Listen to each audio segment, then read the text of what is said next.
AllBall TV. They scared, but I'm not. They don't like comentario. Y suscribe.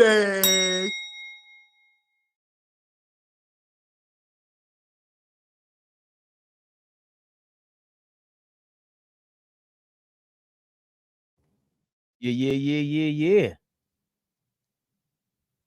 Fabian perspective so accepting.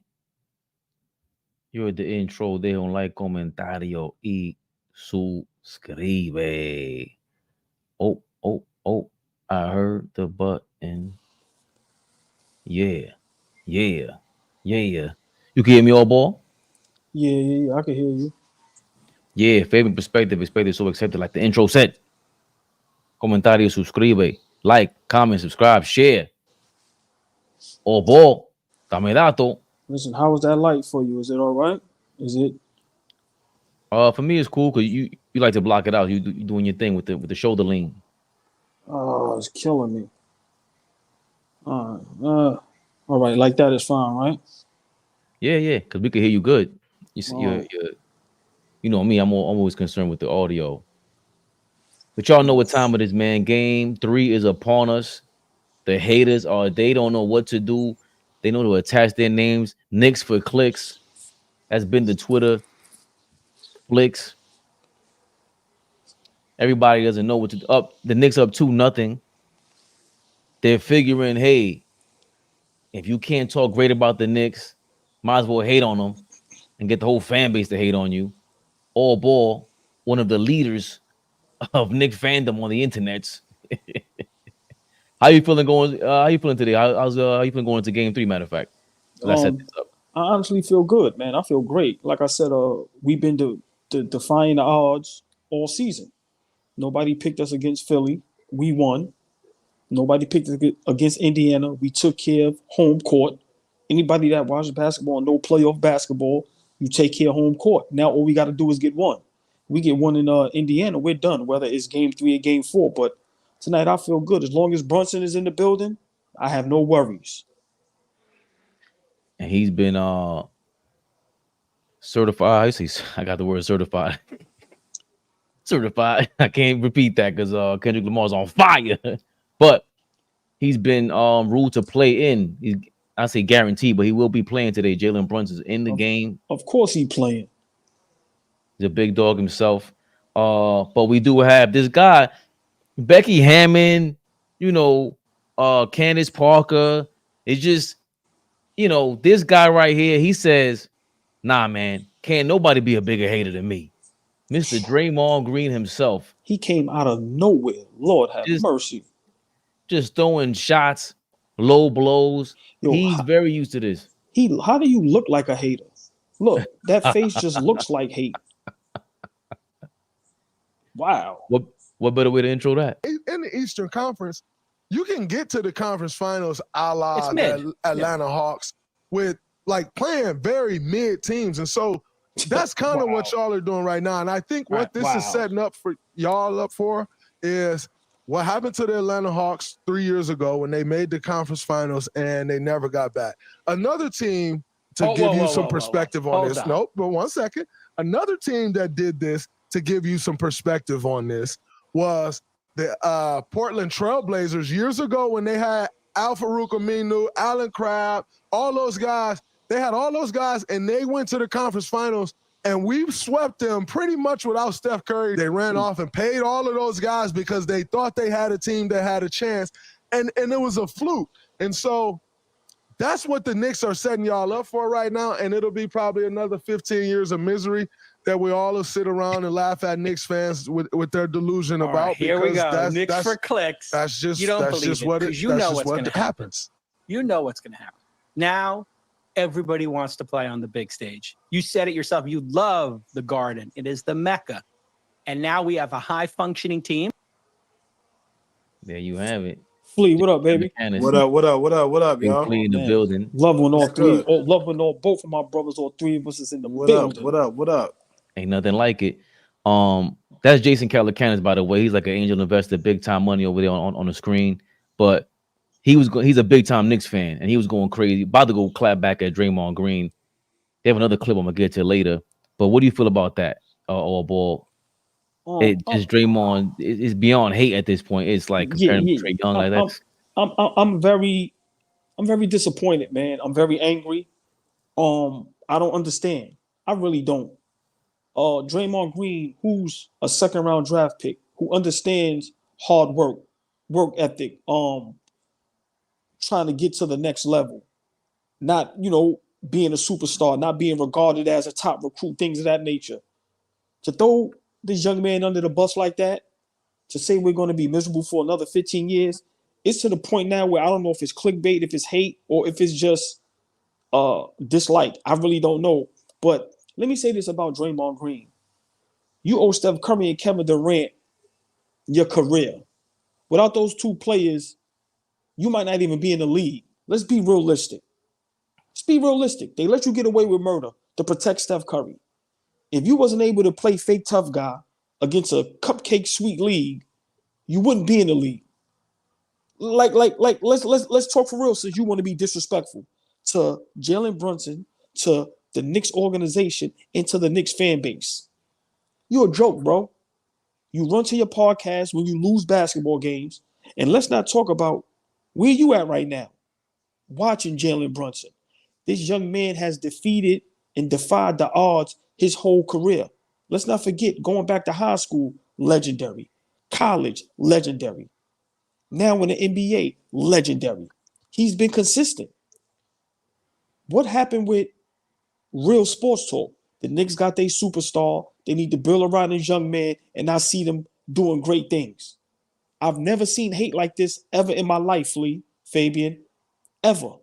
I know we troll, we have fun, we joke, but it's going to a whole nother level. But it just goes to show you, when you're great, with my father, my family, they always told me this. When people not talking about you, that's when you know. But when they talking about you, you doing something good. So big shout out Jalen Brunson. But Draymond Green, super sucker. Never liked him, and I don't like him even more. He can go to hell. Facts. Worldwide Flea in the building. I know this is hard for you. Let me preface this, because Flea will go punch the screen because he doesn't like the likes of a Draymond Green and a Pat Beverly. They don't have any place in the game. You're very Flea's always talking about this, man. Very, as much as I joke around and I say, nah, we need the wrestling aspect. Flea's adamantly against this kind of character to speak on just the Knicks and just the run in general. Flea, what do you think about what he said and where we at with it? We toe the line a lot with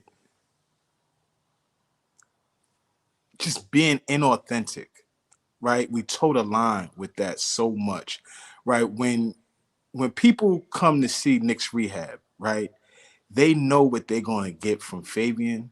They know what they're going to get from Flea.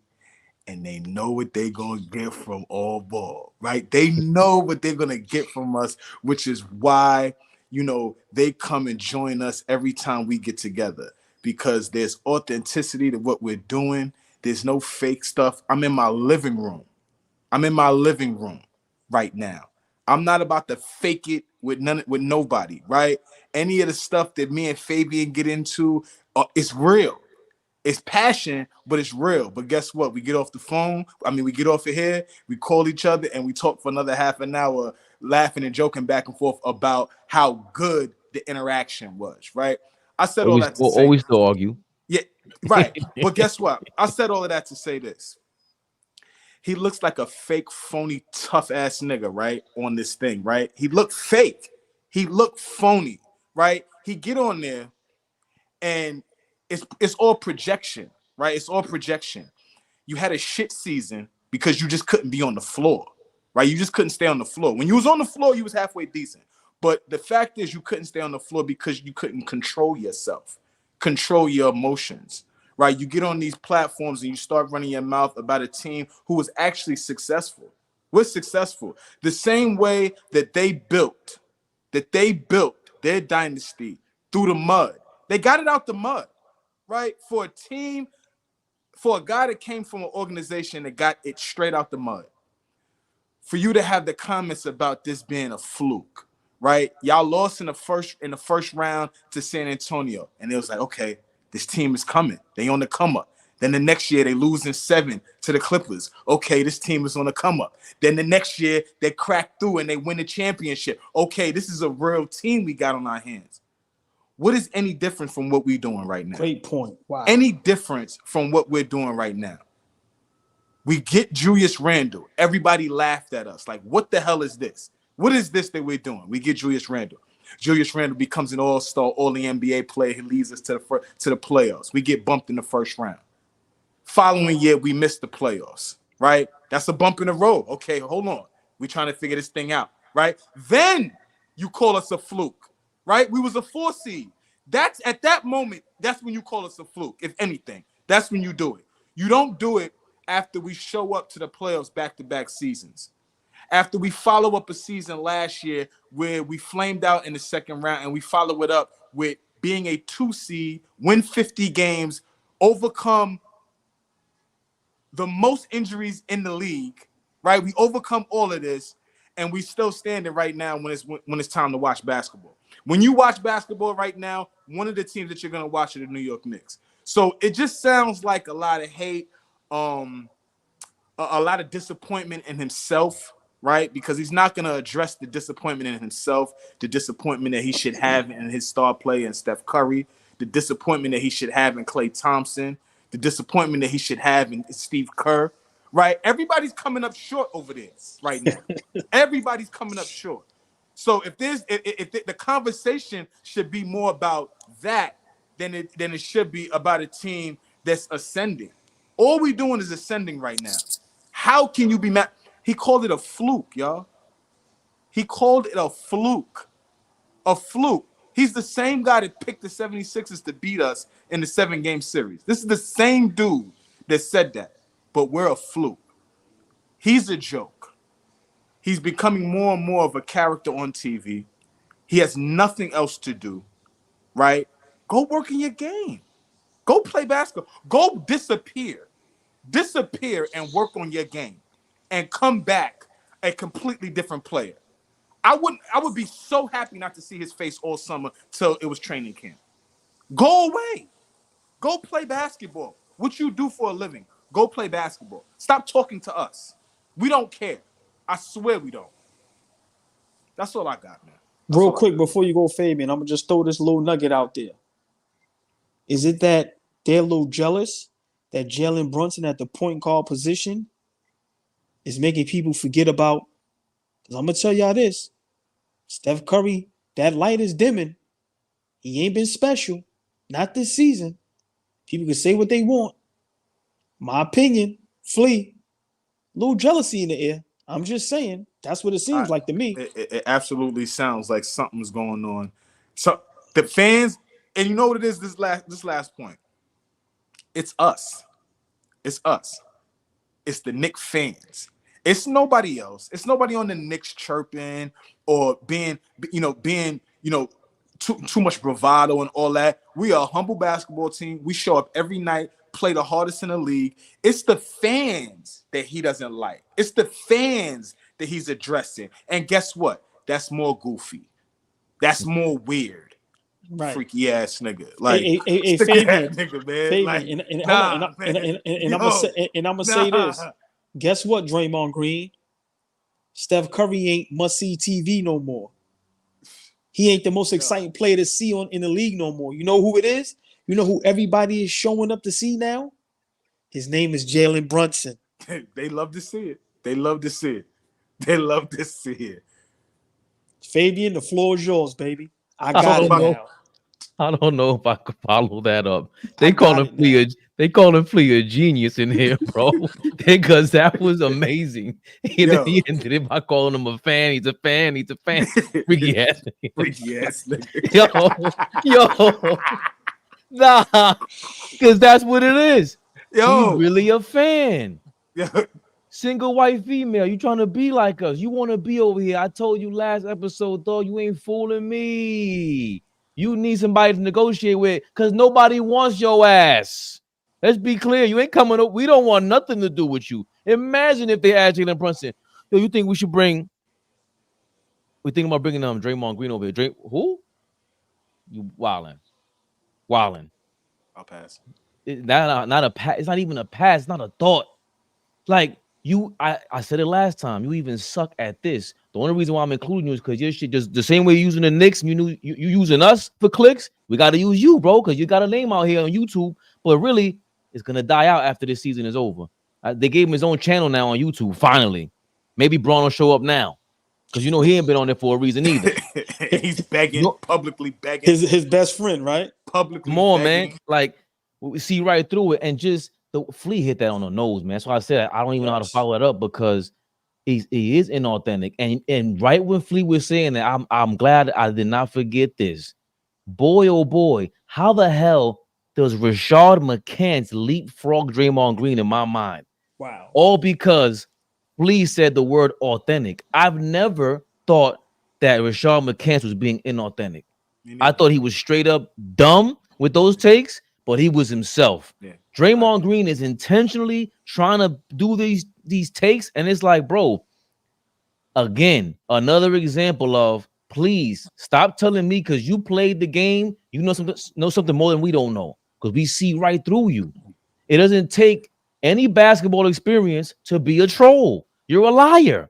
You just are. You don't watch the games. And once again, you still got to catch up to JJ Redick, because LeBron would rather suit up with him and do a podcast from his living room, by the way. I peeped that, Flea. The last one is just like this. It's a Zoom call. It's a Zoom call with JJ Redick. Let's fan that flame. You want to fan this flame, Draymond, you ain't ready. Because once again, you don't have people on that court who do this to you. Them Kendricks and them guys are not on the court anymore. I swear to, I wish I was 6'6". I would have been flamed you. Just like this, I've been talking crazy to you. Yo, your daddy LeBron still ain't on the podcast, bro? I would have got to kick you out of every single game. You crazy? This is just horrible. Clearly, he's doing it for attention, and we're giving it to you. But and you probably watch this and laugh. He's a millionaire. Good for you. Good for you. But we know the real. We know you're an attention-seeking whore, and he's a fan. He's a fan. He's a fan. Yo, please, crazy. The league, yo, man. Let's think about this for a second. I want to hit y'all with something real fast. The league is like changing right before our eyes, and some guys can't take it. Like some guys just can't take it. They can't fathom the fact that they are like, phasing them out. And it's not the league that's doing it. It's these young players that are doing it. It's these young. I'm gonna hit y'all with some that I was looking at, right? And y'all know I get a little nerdy on the side sometimes. There's only 6 guys right now, currently. The current teams in the playoffs right now. There's only 6 guys on the starting lineup of these teams over 30 or above. Only 6. Everybody else is under 30. The league is just changing, and guys are like, these older cats are panicking. Mike Conley, Rudy Gobert, Drew Holiday, KCP, and I'm missing one other guy. Only other guys that are 30 and above that's playing right now. That's starting. Wow. This league is young. This league is young. And these older cats, they can't. Pascal Siakam. That's the only other guy. Wow. He hits the mark. He's 30. Everybody else is under 30. They can't take it, bro. Jalen Brunson is taking, and he's doing it in the playoffs, OG. That's the other piece. This is the playoffs. Come on, man. This is when you want your stars to shine. And we're talking about flukes. A Flea. When do we start? I thought you root for the underdog. When do we start disrespecting the underdogs? When do we start disrespecting the guys that went through the same path as you? Like I said, you're a former second-round draft pick as well, brother. So is Jalen Brunson. Right. You had to earn that. Yeah, so you know what it takes. You played at that level. You played in many playoff games. You played alongside of Steph Curry, who's regarded as one of the greatest we've ever seen at the point guard position. You know what it is. So for you to be saying the things you're saying, listen, man, you beyond clown. Like I said, man, these guys is just, you just doing stuff just to do it. And now it's not even It's corny. It's not even fun no more. You're not entertaining. You're none of that. You're not articulate. You just corny, bro. But once again, the jealousy is real.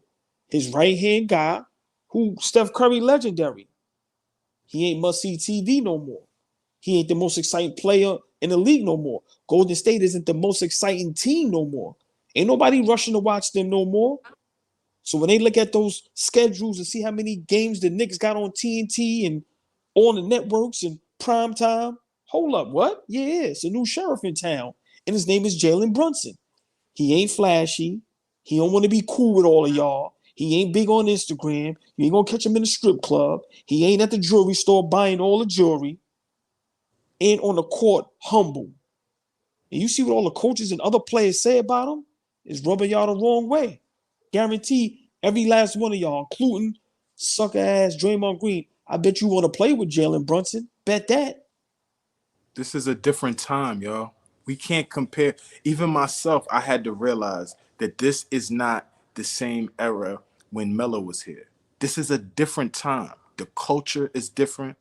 The basketball, the basketball play is different. The roster is different. Everything, our approach is different. We followed up a run to the semifinals last year again with becoming a 2 seed, winning 50 games, advancing again to the second round.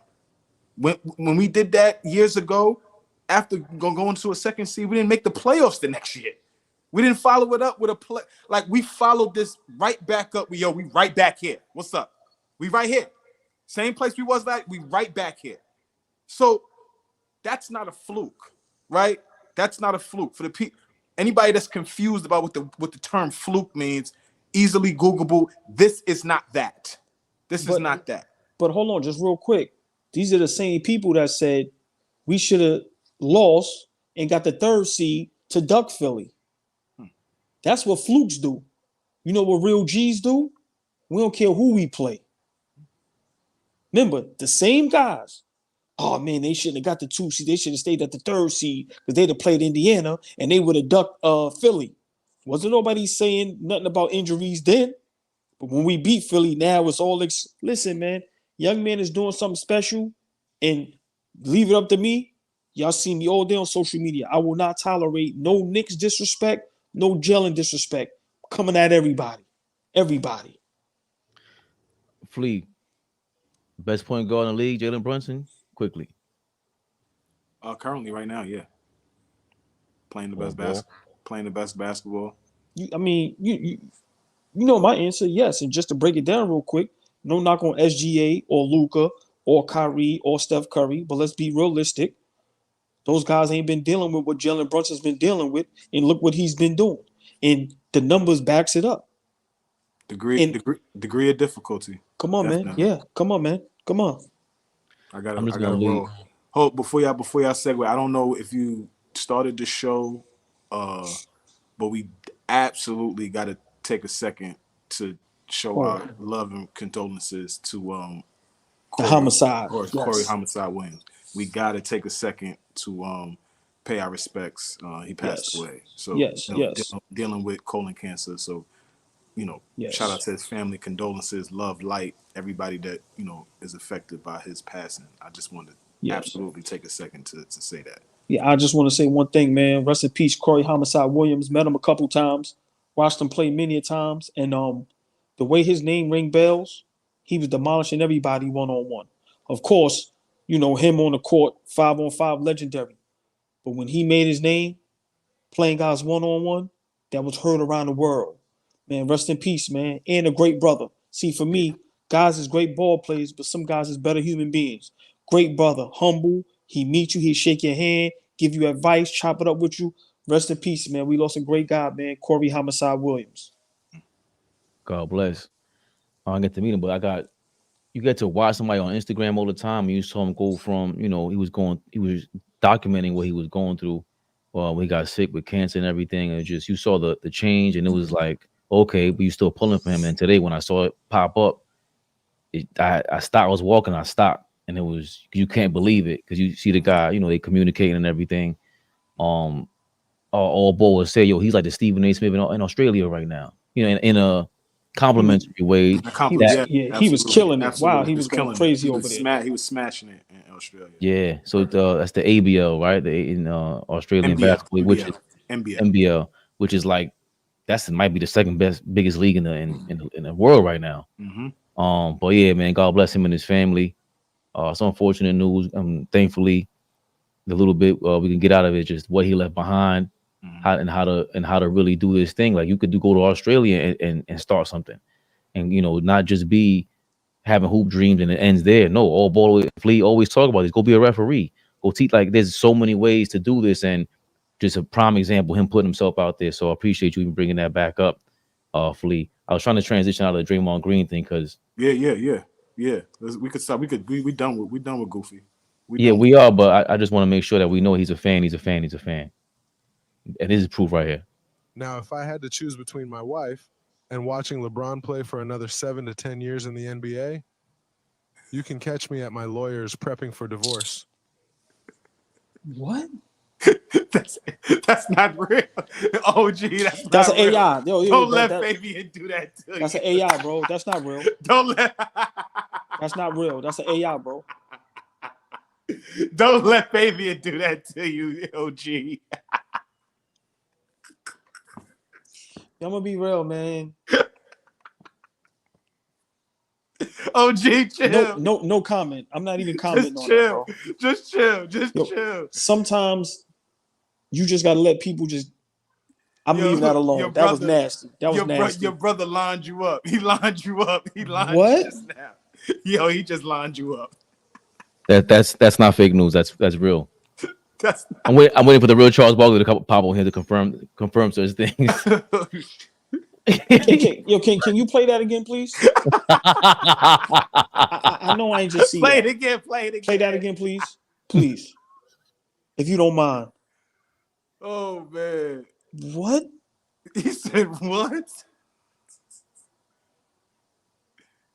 Now, if I had to choose between my wife and watching LeBron play for another 7 to 10 years in the NBA, you can catch me at my lawyer's prepping for divorce. Now, if I had to choose between my wife and... Okay. Yo, hold on. In all seriousness, the AI thing is crazy. It's wild. It's wild. Yeah, yo, listen, man, I'm being honest. I want to ask him, was that true or was that an AI, bro? y'all not telling me he said that. Just, I'm not going for that. I'm not going for that. That was Flea. That's nasty work, Flea. That's nasty. It's nasty. Bowen Chen, which part is growing you? The Draymond, hold on, the Draymond Green. You heard what he just said? Nah, he's talking about Knicks Rehab. That's what's growing on him. There better be 1,000% out here. Lord, have mercy. We ain't no fans out here. You say that about a man that ain't been on your platform yet? Yo, chill. Nah, chill. Well, get to the next topic. Hurry up, man. We transitioned. So, freaky ass nigga. He's a fan. So, the real freaky Ziggy. Come on. What? He's a fan. So now we're running into. We didn't get Flea's game 2 reaction. We probably will in a short amount of time, but there is something that everybody's reacting to, and it's Tibbs is running players to the ground. That's the theme. It's been a theme. It's been his reputation. But now because so many Knicks players are injured, I did want to play this clip because, like I said, we try to be advantageous out here. Give ourselves the one up.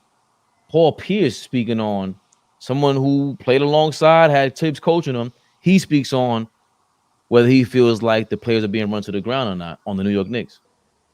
That's Paul Pierce on Tom Thibodeau or just the Knicks injuries. They've been around all season long. Randle went down. Mitchell Robinson, he's been injury prone. OG just pulled up. Hamstring might be torn. Game 2 against the Indiana Pacers, a victory that we had over them. What do you think about that, AllBall? Do you think? I know you were a proponent against it the other day. Tibbs running our players to the ground, but do you agree with Paul Pierce? Is he shedding any light for you? No, what I heard is Guys don't want to practice and be coached. That's what I heard. Like, let's be realistic. I'm just being for real. When he had Derrick Rose became the youngest MVP ever. Let's mention that before y'all mention him running somebody in the ground. Jimmy Butler, I don't think he has a problem with Tibbs. My thing is this: Tibbs is working with what he got. Like, how do we not understand that? Boggs is hurt. Burks can't do nothing on the court. Deuce McBride is not having a great series like he had in Philly. Mitchell Robinson is injury prone. OG's injury prone before he came to New York. Julius Randle got hurt going for a layup and landed on his shoulder. That's not running nobody into the ground. These guys are having freak accidents, freak injuries. You hear Josh Hart complaining? You hear DiVincenzo complaining? What I heard is guys is lazy. He thinks guys are lazy, please. Y'all can hear me? Yeah. What I heard is guys is lazy and guys don't want to be coached. And this is why, a lot of players isn't legendary and isn't great and not going to win championships. I have no problem with how Tibbs coach. Anybody.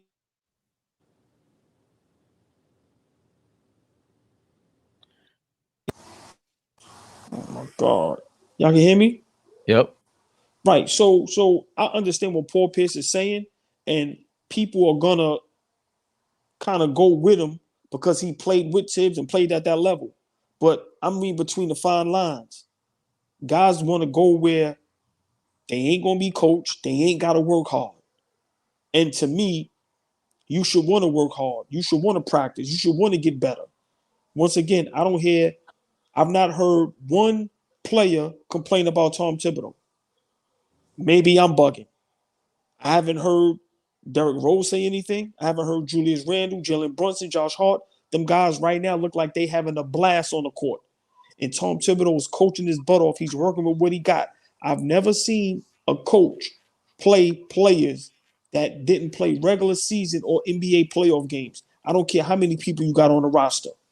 He's trying to win basketball games because if you put Precious Achiuwa in a game at times or Deuce McBride at times, them dudes is not producing. He cannot give up basketball games. So I totally disagree. That's just another hate, another excuse to rain on our parade. That's just my opinion. We don't have a 9-man roster that we can rotate. We only got 6, 7 guys.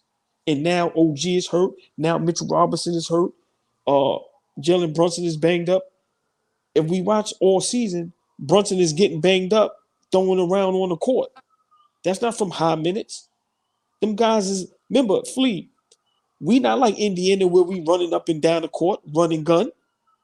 So that's different if we doing that. So I disagree with Paul Pierce, and I disagree with what they're saying about Tom Thibodeau.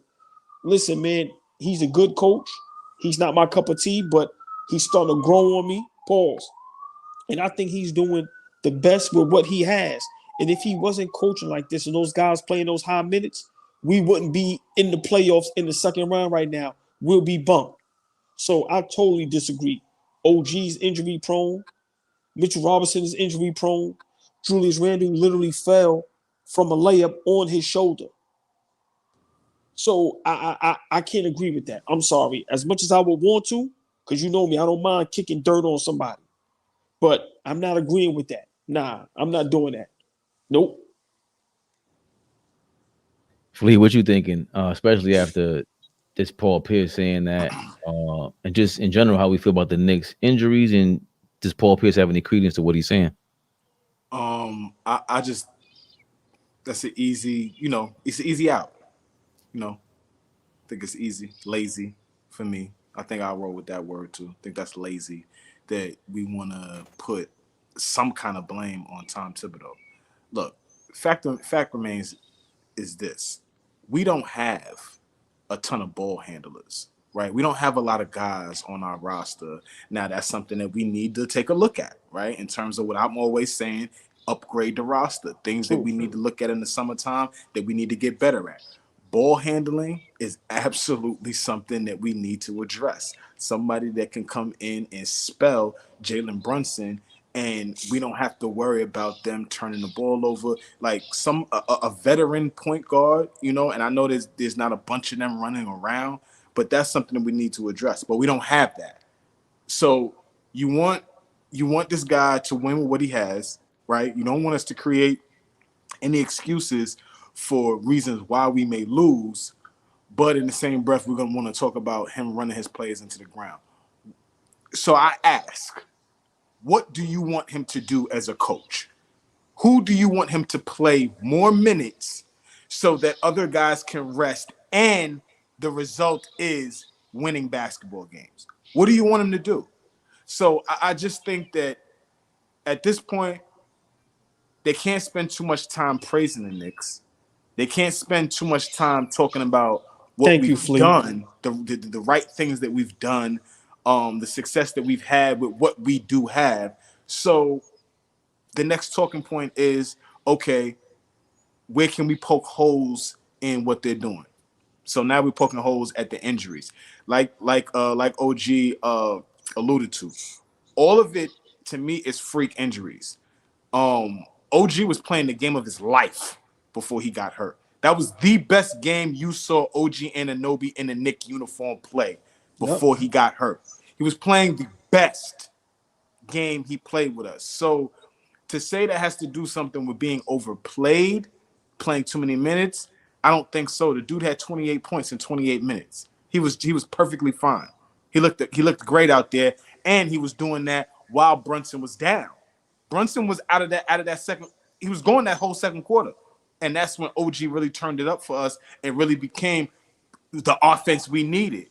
So it's like guys are stepping up, and now it looks like they're getting run into the ground because they're stepping up, playing more and more minutes. Right? The rotation will look different if Julius Randle was playing. Rotation will look different if Mitchell Robinson was still playing. Guys will fall back into order. The rotations will go back into. They asked Josh Hart after game 2, well, what adjustments do you see that need to be made now that OG may be down?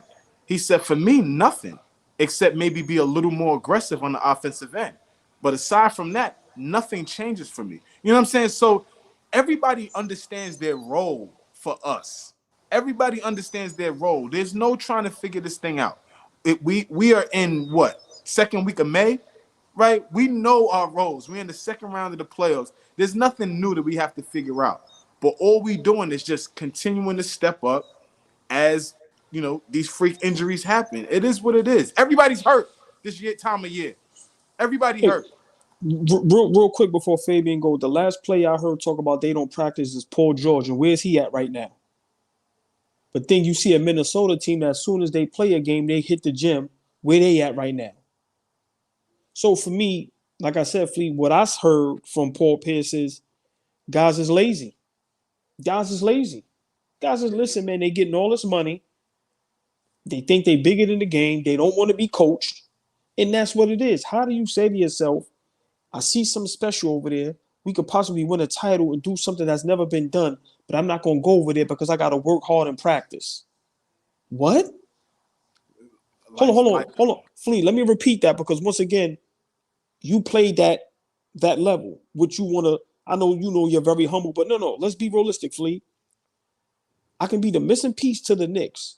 I can do something that's never been done, but I'm not going to go over there because I don't want to practice and work hard. That's what Paul Pierce said, bro. Yeah, man. And for him to be okay with that, that's the other thing. The era that you come from, it just sounded like the tone was like, and that's, you know, and just guys don't want to play for him. And right. Okay, that's okay. Like, so, what are we doing?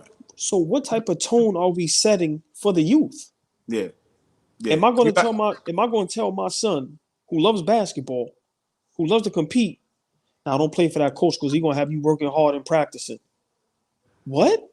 I've seen several clips over the last, I would say, 2 weeks. Several clips from several different current players, several different like execs, coaches, from all different spots in the league and in the basketball community.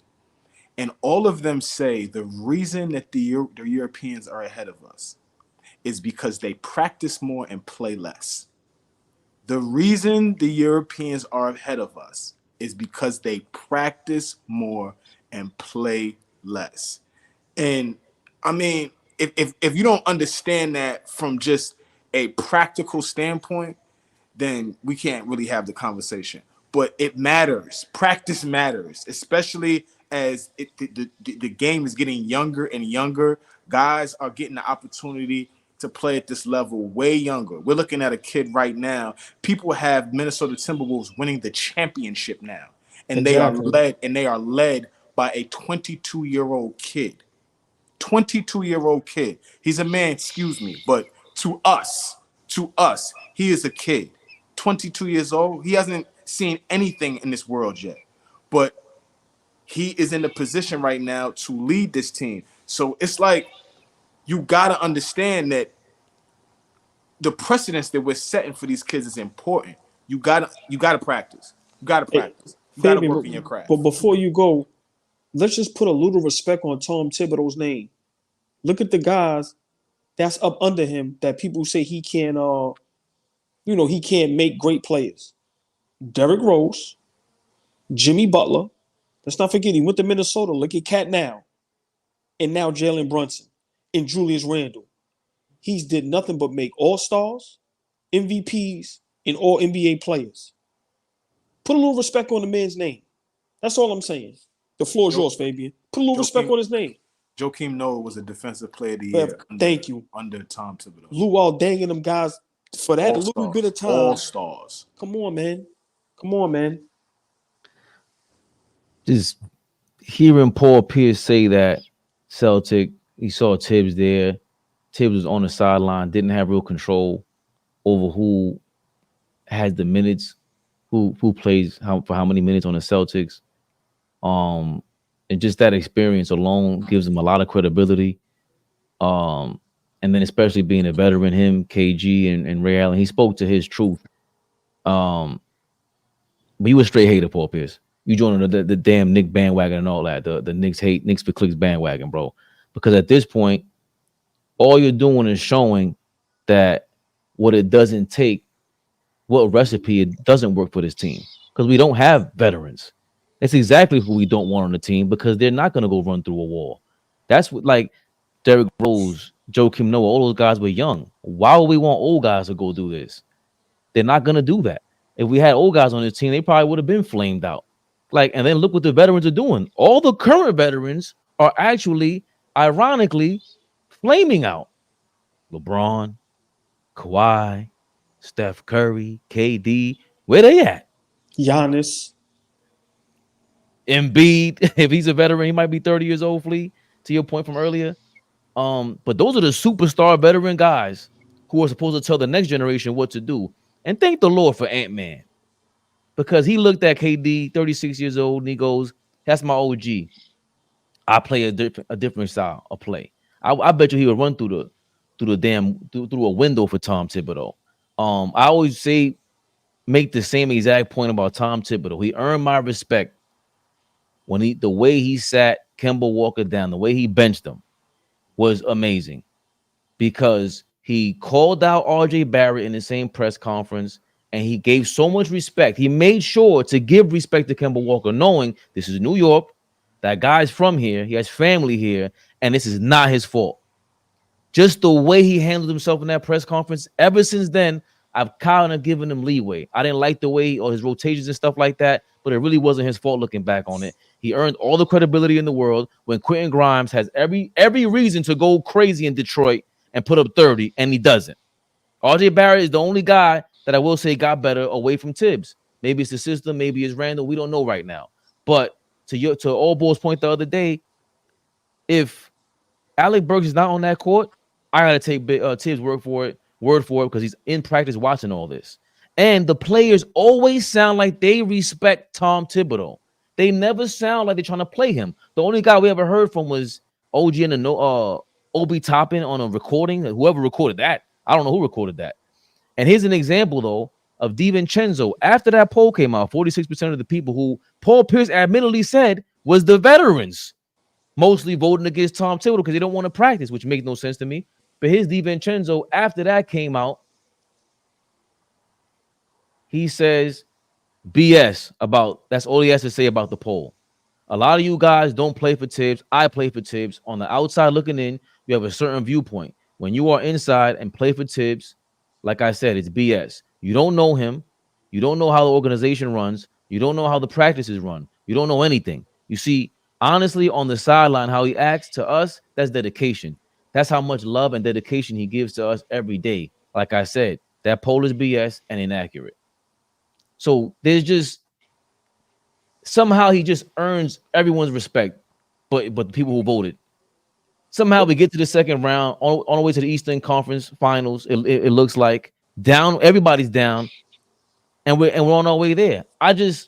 He's earned my respect, and it's hard to just for you to earn my respect like that. So I can only imagine if I was a player, I probably would have to feel like DiVincenzo. But you know what? I'm gonna just leave it at this. It says a lot when a player or players step up to bat for you, because normally fade guys won't say nothing. Guys won't say nothing. DiVincenzo played one season for this dude and is talking about him like this. Come on, bro. One season. He hasn't even completed the season. We still in the fight. He's played a regular season for this dude and is talking like that. Like, and Flea, that means something, because to what Paul Pierce was saying, these young guys, they got a lot of power, they have a lot of money, they have a right to not care about the game. They have a right to just go about their business, play, I'm out. So for DiVincenzo to back up his coach, it goes to show you the love and respect they have for him. Once again, I don't hear it's player empowerment. I don't see no player not being scared to go, yo, man, he's running us in the ground, man. We playing too many minutes. Them dudes look happy on the court. They don't want to come off the court. And once again, big shout out to my pops. He always told me, Stevie Wonder, got a song. You got to work with what you got. Mm-hmm. I'm not playing Jericho Sims in Burks. I'm sorry. If Deuce McBride was doing what he's supposed to be doing, if Precious at times doesn't look a little timid, then we got that 8, sometimes 9-man rotation.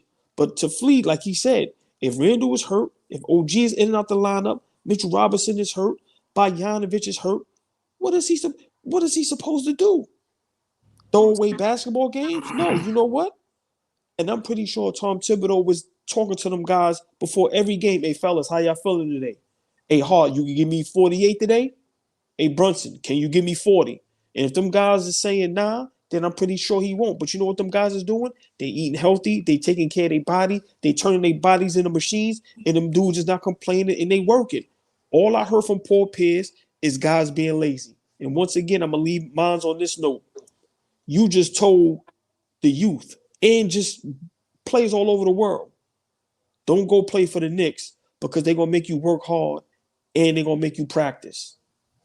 The most corniest SHIT I've ever heard from a veteran player that we consider one of the greats and a champion. He should be ashamed of himself. And if I'm Kevin Garnett, who's one of the hardest workers we've ever seen, he need to call him out on that on their platform, because he's dead wrong for that. You do not send that message in the world to the youth.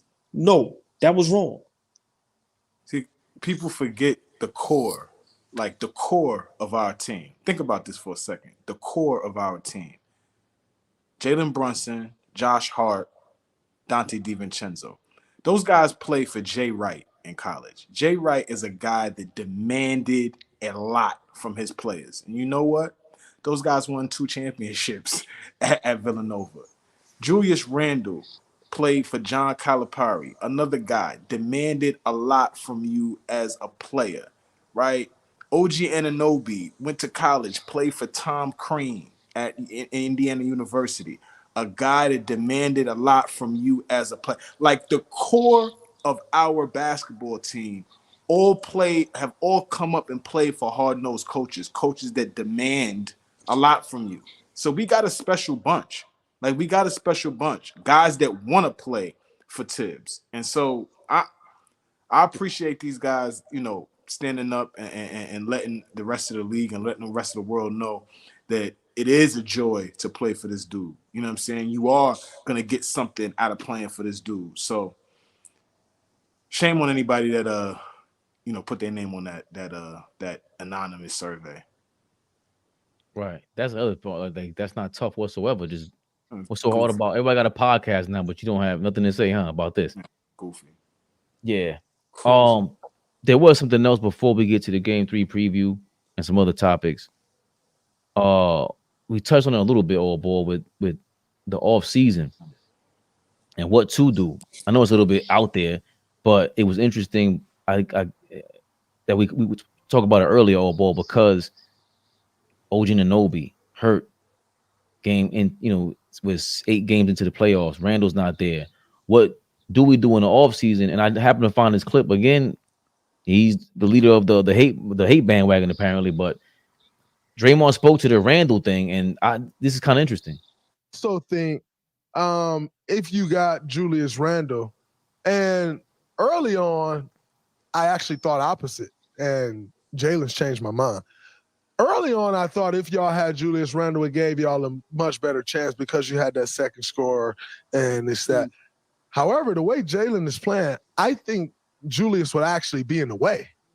Wow. See, I said that, and people on like Knicks Fan TV and everything, they were like giving me tomatoes in the chats. And I said, I feel like the offense flows much better. And I think the ascension of Brunson has to do with getting RG out and Randle out of the way, and they flow better. So that means you maybe think we trade him this summer and maybe find another piece? Well, I don't know if it's necessarily that you have to trade him. However, all of the pieces have to fit, right? Like you got Josh Hart getting downhill, you got Jalen Brunson getting downhill, and then, even Dante's getting downhill. Yeah, and so if you have Julius on the court, I'm going to sag off a little more because I'm going to trust that, yeah, Julius is going to shoot the 3, but I'm much better being in help position and then closing out late and getting a good contest. And he can make some 3s, right? But that's not his strongest suit of his game. Too much ISO from him. He every time he gets in the playoffs, he defaults to this ISO game instead of when he catches the ball, making a quick decision like you do. I mean, I think like the basketball, there's like his fitness is amazing. His skill is obviously unbelievable. But on a basketball IQ basis, he kind of gets into this ISO, and it's not what the league's about right now. It's just so easy to counter, right? No, the ball stops. The ball stops for sure. And so if you look at it, and here's how I also look at it, J. Cal, again, and it's not necessarily that it's like, oh, he needs to be traded.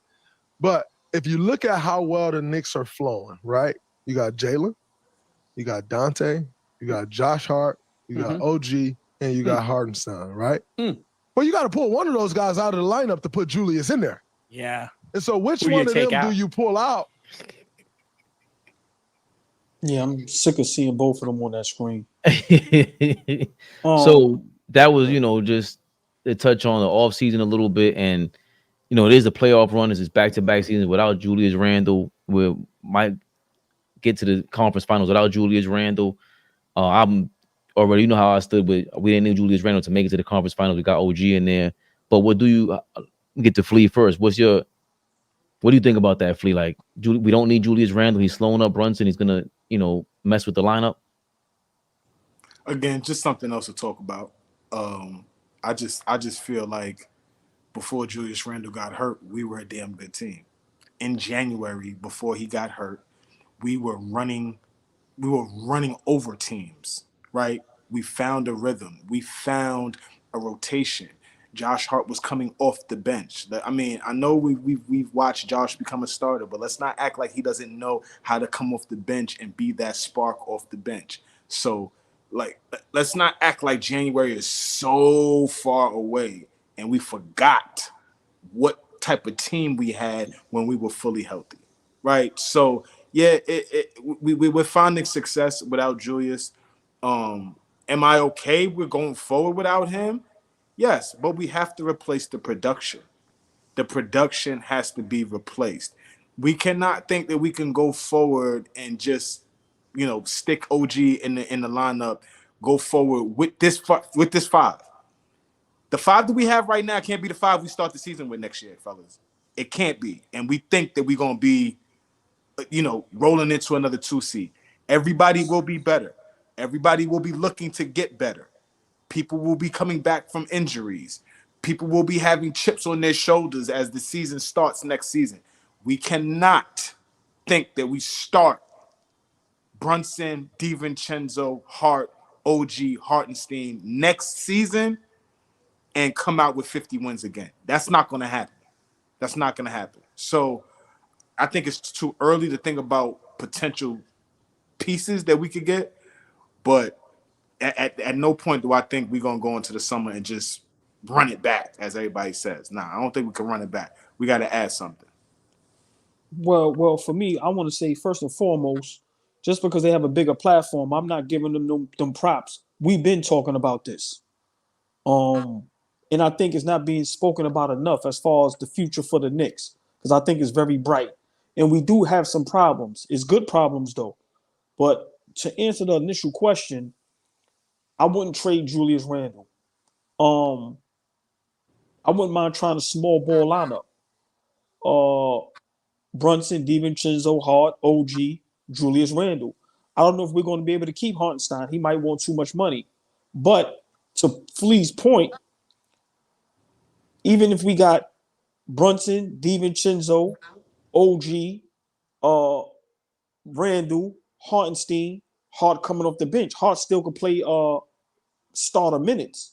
So I think we're in a great position. But I think it's going to be tough. Do we give OG the max? Listen, man, he's injury prone. A lot of his injuries is non-contact. That's a little scary. Are we going to be able to keep Hartenstein? Fellas. Oh, okay, y'all was on pause. I didn't know what was going on. I'm listening. We're listening. Yeah, so I think these are problems that needs to be spoken about. We've been talking about this, so I don't want us to think, and all our people, that support us, we've been talking like this. So I don't want to give them the props. You know what I'm saying? But Flea, I really think we should think about the future, because what we're doing this season is legendary. And I agree, and you big on that, Flea. We have to go into the next season upgrading, getting better. And I think what we need to worry about is our bench.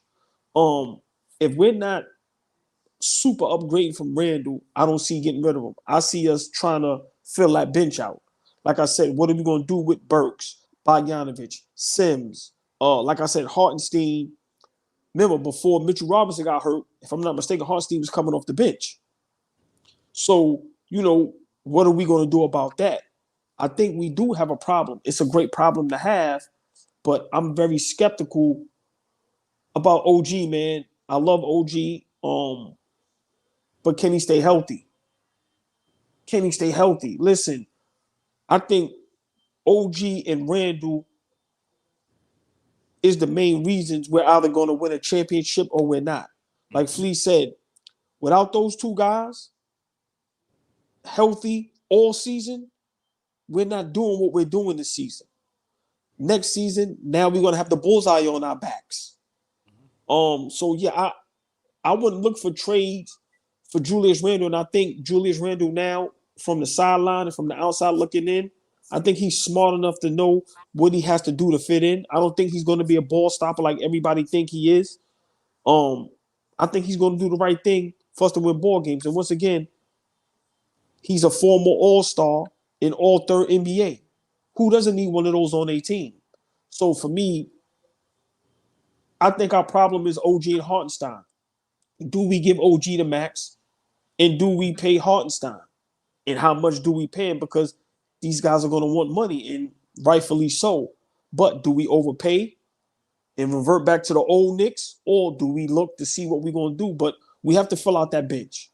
Like I said, I love Deuce, but none of these guys is untouchable, especially if y'all not going to be playing up to the potential and giving bench product.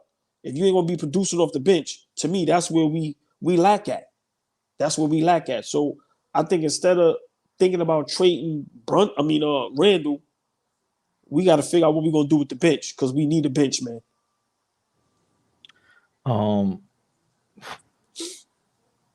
I was always just highly critical of Julius Randle. Always. Flea knows that.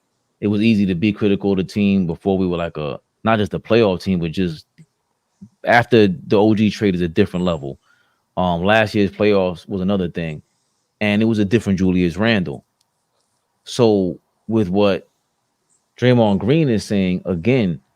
I'm surprised because he does come up like a smart dude to me in terms of watching the game and just being able to break it down. I'm surprised you didn't watch the Knicks when they got OG Anunoby. They didn't watch the Knicks with OG Anunoby and Julius Randle. There's no way he watched footage on that. Impossible. Nobody because there's no way. When that Miami Heat game when he went down, we were thumping them. With Jimmy Butler.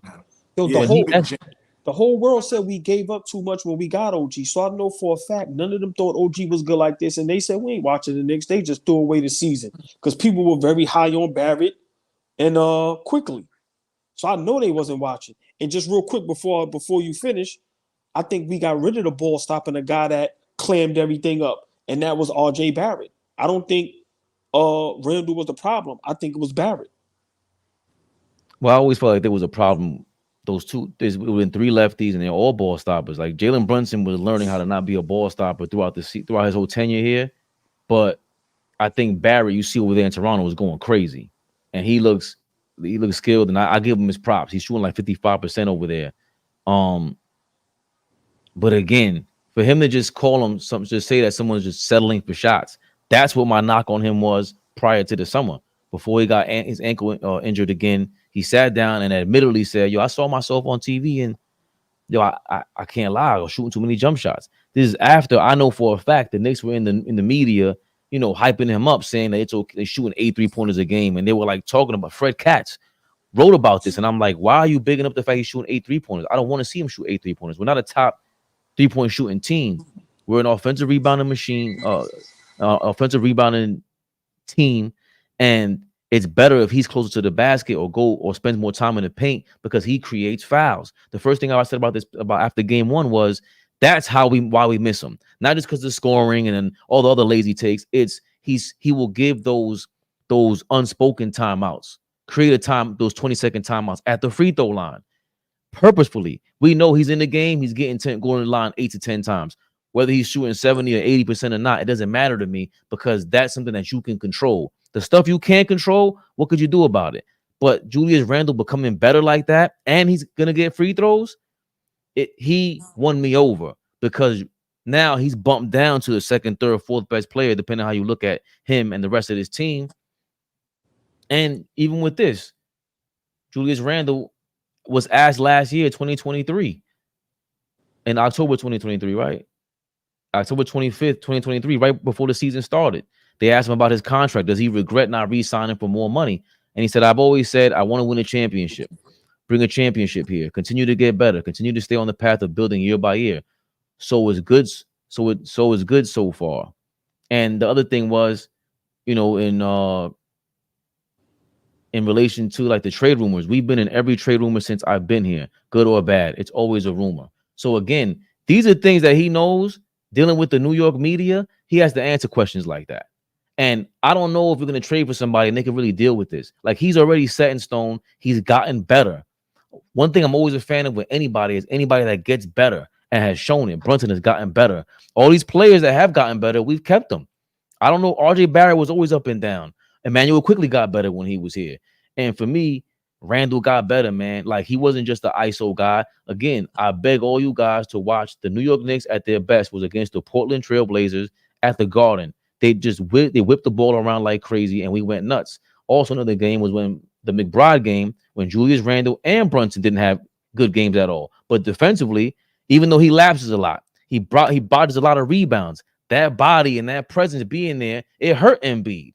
That's a big body, man. Mm-hmm. I don't know. Now he's starting to wear down a little bit. And you guys want to point to Tibbs and blame Tibbs for that, but you do what you want to do. For me, I wanted to see him in this playoffs try to bully people. I wanted to see him, how he would have reacted. I would have loved to have seen him against Embiid when he pulled that against Mitchell Robinson in the playoffs, because we need that big body to lean on somebody like that when they're injured. Remember, he was injured last year against Jimmy Butler. So it's not even fair to say that. I would love to bring him back, to be honest with you. That contract runs out in a year from now. What are you really going to trade for him? Because right now we know the blueprint. Like we keep mentioning throughout the show already. LeBron and these guys, they're out the window. They're out the window. They're out the door. We don't care about you anymore. That style is not what wins games. We need consistency. He's a part of being consistent. He respects Tom Thibodeau. And remember, we went through our relationship problems with Julius Randle, booing the crowd like the way that he did. And he's learned since then. So there's a lot with him that we've gone through that is not just emotional. It's the fact that he has shown growth. He has shown like, yo, hold on, I'm bugging out right now. He announced his wife is the one that told him, yo, you got to calm down, stop talking to the fans. So he's a little as intimate as possible as you can possibly be with this team. They don't let the players talk to the fans like that. Again, IQ, Manuel Quickly, RJ Barrett, Josh Hart, they were all just saying these are former teammates and current teammates, how he communicates with them. Like all these things matter. Like, don't get me wrong, what are you going to tease him with? A Giannis trade? And then what? Giannis ain't been out of the playoffs back-to-back seasons. What has he done for them? So Tom Thibodeau ain't coaching him. So what's the excuse for him? It happens. So, I'd rather stick to what we know. Giannis you trade Randle for Giannis. I think anyone would do that in a heartbeat, but there's still a risk there. Who knows if he thinks he's the man? We don't know how that's going to work, but that ain't realistic. And it has to be a realistic trade and upgrade before I even really entertain that. Mm-hmm. Shit, good point. I ain't got nothing to say behind that. But Fleet, next you question real quick, Fleet. You can be brief. Do you give OG the max if you're the Knicks president, GM, front office owner? I don't even think he's a max player. Whoa, hold on, Fleet. When I say max, I'm not saying that 250, 300. Oh, you're talking about the most money he could possibly get. Right. Give it to him. Right. Whatever the max is for him. I think you have to. Unless you have assurances, right? And I keep saying this kid's name, but unless you have assurances that we could like get Mikal Bridges, like unless that's like the insurance for losing OG to free agency, you have to. Like you have to. How do we allow that to walk out the door knowing the type of team that we are, the style of play that we play, right? Like we make our bones on defense and rebounding, and OG is a big part of how we defend. He completely changed our team. So it's like I would have to. He has to be like at the top of the priority list, I think, for us. Okay. Great answer. I agree. Yeah. I agree. You know how I feel about him. How he I think he's obviously Brunson is the lead guy, but the addition of OG Anunoby makes us, to me, is what makes us the championship contenders, and we could battle anybody. Yeah, the Wolves. I think the Wolves are really the only one that present another, a bunch of Wolves on defense. That's a different story, but OG gives us that opportunity. The only thing is, man, he's shown he's fragile. Like that ain't tipped at all. There isn't, how often is he gonna get hurt? That elbow injury is nuts. Never heard of it before for a basketball player. It's just and it's not like it just happened in New York. It's been happening in Toronto. He was injured on the bench. Well, that was a freak one because that was, I think, the surgery went for his liver or whatever it was when he was sitting out and then when the championship over there with Toronto. Yeah. So that was a kind of a freak thing, and we just don't know. Remember, these guys are giants. You never so when they work out, that's what I was saying about AllBall from the last couple of years. I said about Julius Randle, that's not normal. 6'9", 250 like that, chiseled, and you just play every game. That is not normal. Anunoby's a big guy. He looks like he's 6'9". He might be 6'7" with 7-foot wingspan. That ain't normal. So the max I think is hovering around $40 million a year. That's tough, man. Especially when you ask the leader of the team to take less. And he could have got a little bit more with Dallas, whoever it was, and pushed for whatever. Randle took less. A lot of these guys are taking less. I think that's tough to really just say, here you go, here's $40 million, bro. As much as I love him, I think you still have to prove a lot more before I give you 4 years guaranteed $40 million a year. Especially when you're like I was saying, he's playing for $150. This is a $150 million contract he's playing for this playoffs right now. And to me, it's like, it's a lot. I would hate for the Bucks to pick him up. Right. Hate or Philly or something crazy to have him. I would hate, it wouldn't mess us up, but like I would hate for him to be on Oklahoma City next season, just helping them go to the next level. I would hate, you know what I mean? Like I would hate to see him flourish in, you know, San Antonio is about to start making, you know, whatever, you know, pair him back up with Siakam in Indiana, right? Like I would hate to see him somewhere where he really like okay, Boston is soft. Now they got their guy. Now they got Derek White and OG Anunoby on that team. Like I would hate to see him somewhere else where it would absolutely affect us. So we got to figure something out. But I want to bring him back. I do want to bring him back. That's the reality of it. I didn't think about that. I was ranting. You know what I'm saying? That was a kidney shot.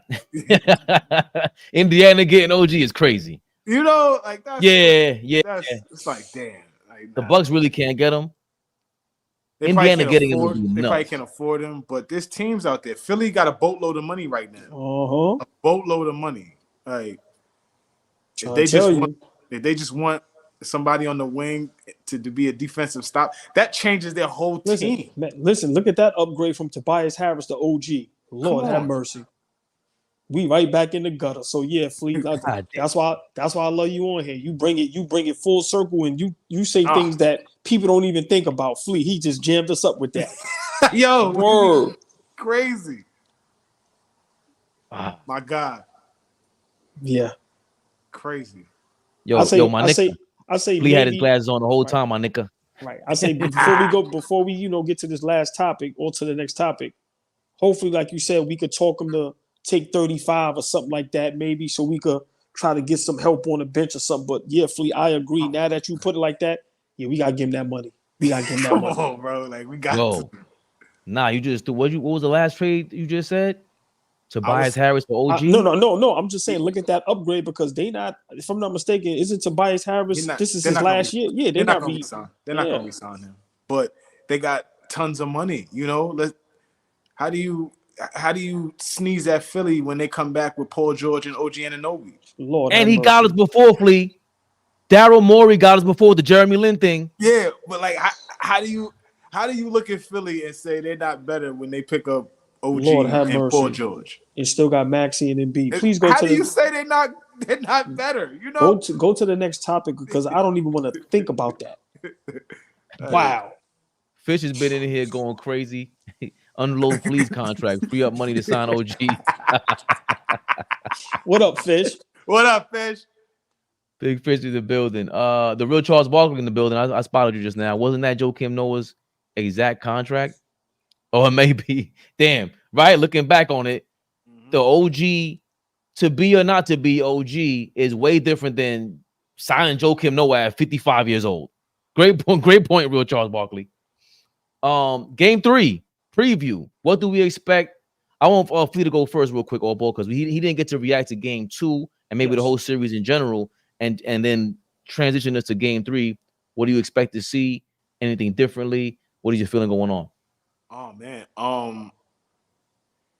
they're gonna come out punching, right? They're gonna be at home. It's first playoff. This is the first playoffs they've been in Indy in a long time, right? They had a home playoff game against the Bucks. It was a madhouse in there, so I expect it to be extremely loud, high pressure situation for the Knicks because you want to give yourself some cushion by going up 3-0, right? You want to give yourself an opportunity to, not piss off a game, but be okay if you do drop a game in this series, right? So I expect us, to try to figure this thing out, right? We injured, we hurt, and we gotta.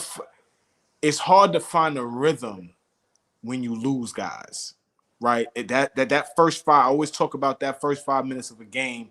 You kind of got to see where the team is at, what kind of energy we have, our body language, how we're fighting out there. And I don't, for a team that's already playing from behind in terms of guys' availability, we got to come out and punch them in the mouth early. Like we got to match their physicality, we got to match their energy. They thought that they were going to be able to run us out the gym. I was able to watch, watching game 2, I was able to see that we could keep up. Right? we were getting a lot of fast break points. You know, maybe that's why OG is hurt, because he was getting up and down, right? The pace was fast, and we were matching, you know, energy and intensity, especially getting up and down. So I expect us to be able to fight out a win. I expect a win tonight. Every time our backs has been against the wall, especially going, you know, into these playoffs. Every time our back is against the wall, and against the wall meaning people counting us out in certain games. When we went into game 3 against Philly up 2-0 on the road, folks counted us out. Oh, we're gonna lose that game, right? We got to come into this game with wanting to step on their throats. The key for me, Halliburton got comfortable in game 2. Halliburton had a lot of tough shots. He woke up. He was an offensive threat in game 2. I want us to get back to minimizing him and how he sees the rim. He's always going to be a great facilitator, right? He's always going to be able to find guys. He's great at that. But when he starts seeing the ball go in the basket, his confidence starts getting up. He starts taking long threes. He starts trying to get downhill. He starts trying to look for his shot a lot more. We looked like a completely different team when we were taking him out the game. I expect us to find a way to minimize him. And if we could do that, and like I said, play with pace, match their energy, be physical, I think we'll be fine in game 3. You think, AllBall? What's the sense of going against us now? Mm-hmm. Nothing changed. Back against the wall all season. This is where great coaching comes in play. This is where Burks, Precious, and Deuce comes up big for us. Once again, as long as we got Jalen Brunson, we got a chance. And I'm going with history.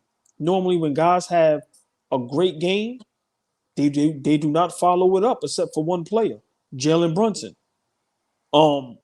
As great as Halliburton played, I don't see him duplicating that, because history shows that there's only a selective few of players that back-to-back 30, 40, 50-point games, or just great games in general. I expect us to be physical.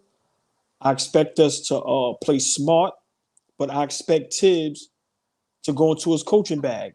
And like I said, I see Burks and Precious playing some major minutes, and Deuce owes us a game. McBride, we need you to pull through today. Deuce plays well on the road, though. Yes, exactly. OG. He plays well on the road. We need him to take a lot of pressure off of Jalen Brunson, and we need Deuce to come up big. But I think we win tonight. I think it's going to be a great game. I think it's going to be a close game. Of course, Indiana, you know, they're going to be excited. Their fixes are already in almost, with Rick Carlisle, you know, crying and complaining.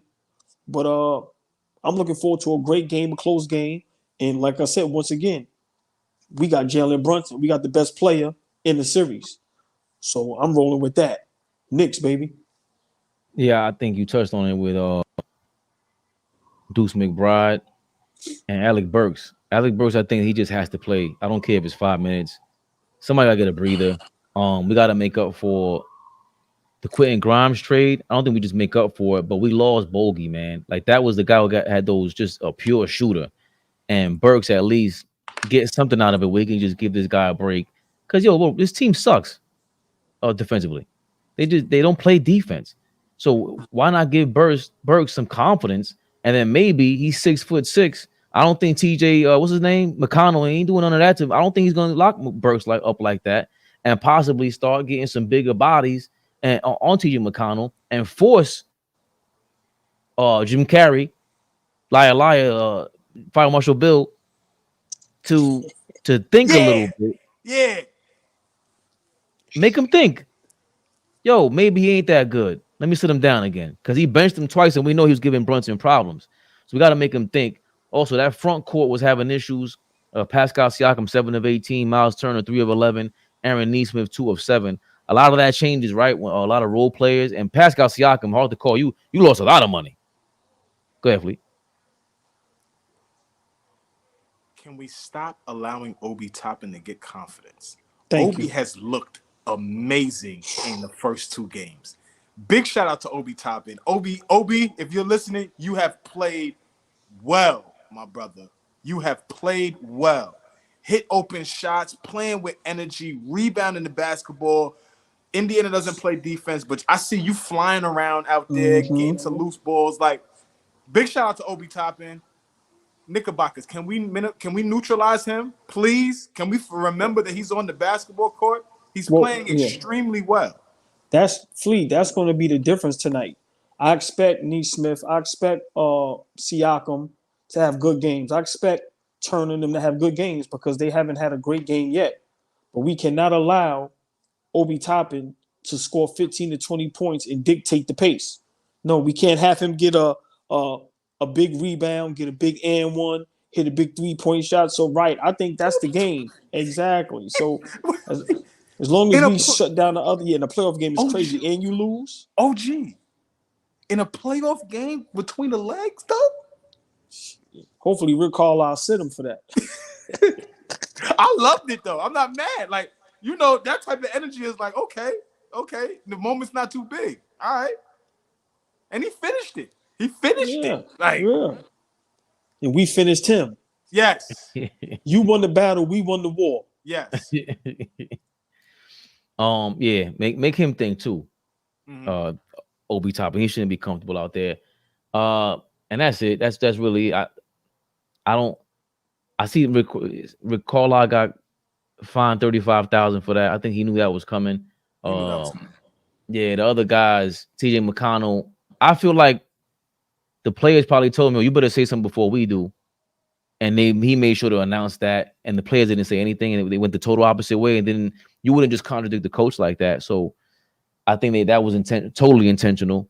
And somebody said they don't expect the officiating to change. What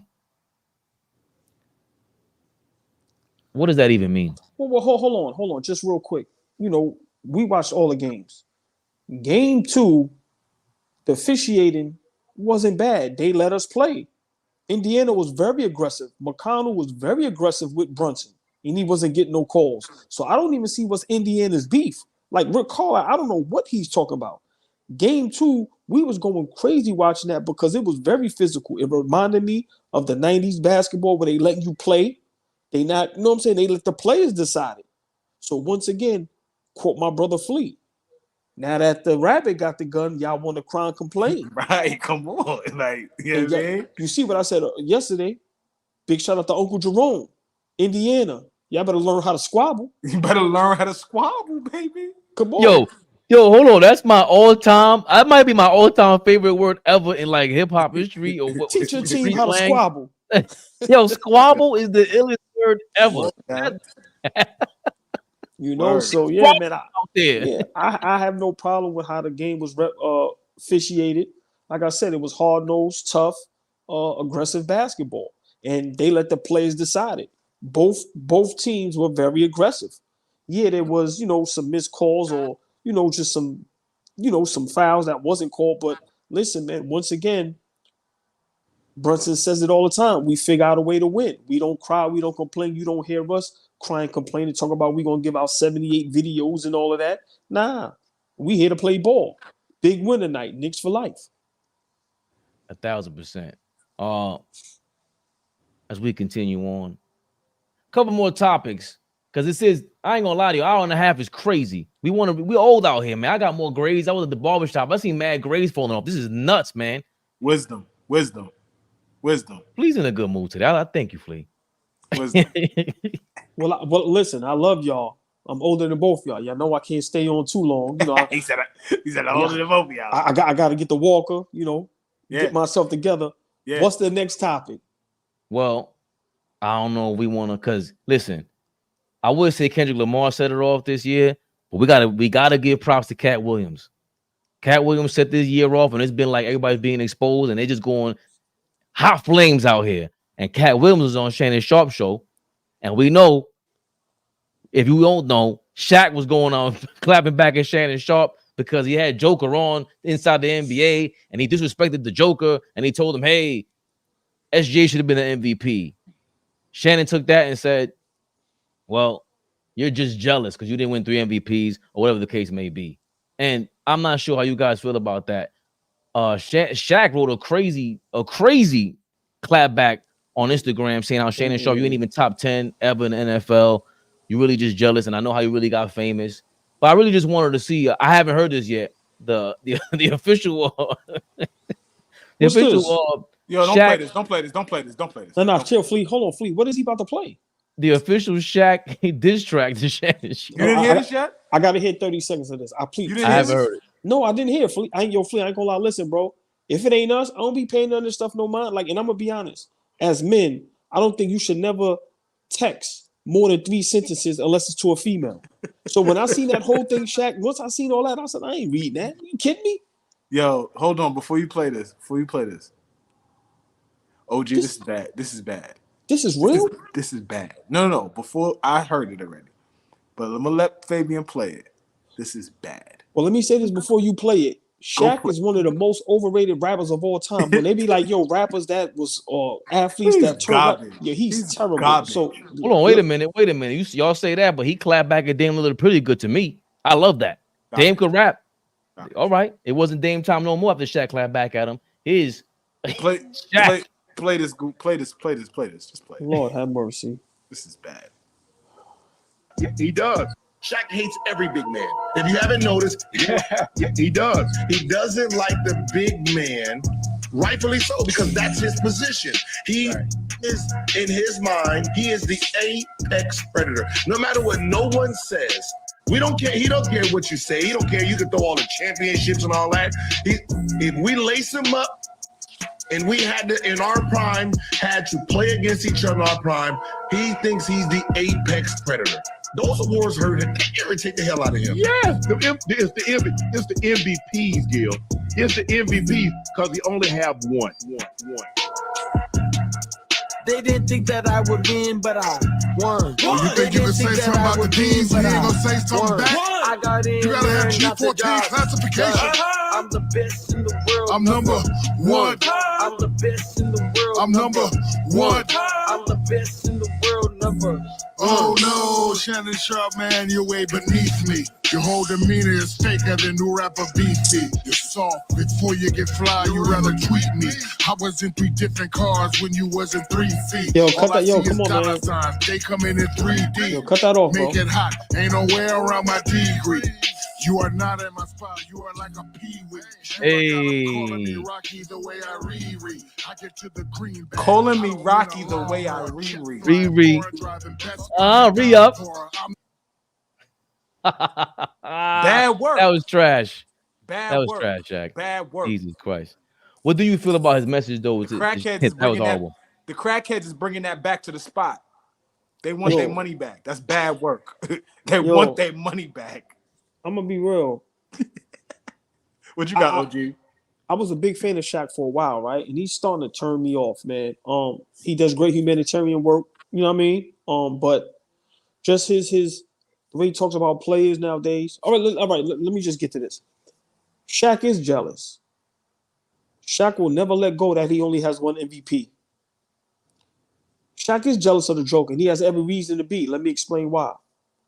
And I keep saying this. Denver's not out yet. If Denver lose tonight, then cool. But let's just hypothetically, let's just say Denver comes back and wins this series and wins a championship. Shaq is in jeopardy of being the greatest center of all time. Not the most dominant, because we know it's not even close. But if the Joker gets another championship with that skill set, and potentially he should have 4 straight. This is why they didn't give him the MVP last year, Flea, because they know he'd have had 4 in a row, which has never been done, if I'm not mistaken. Shaq is jealous, man, because it's another big man and it's another player in his mindset that didn't deserve MVP, and it's a flashback of him with the Steve Nash situation. I just don't like how Shaq disrespects players because he's a great. It's starting to come off. It's not a joke no more.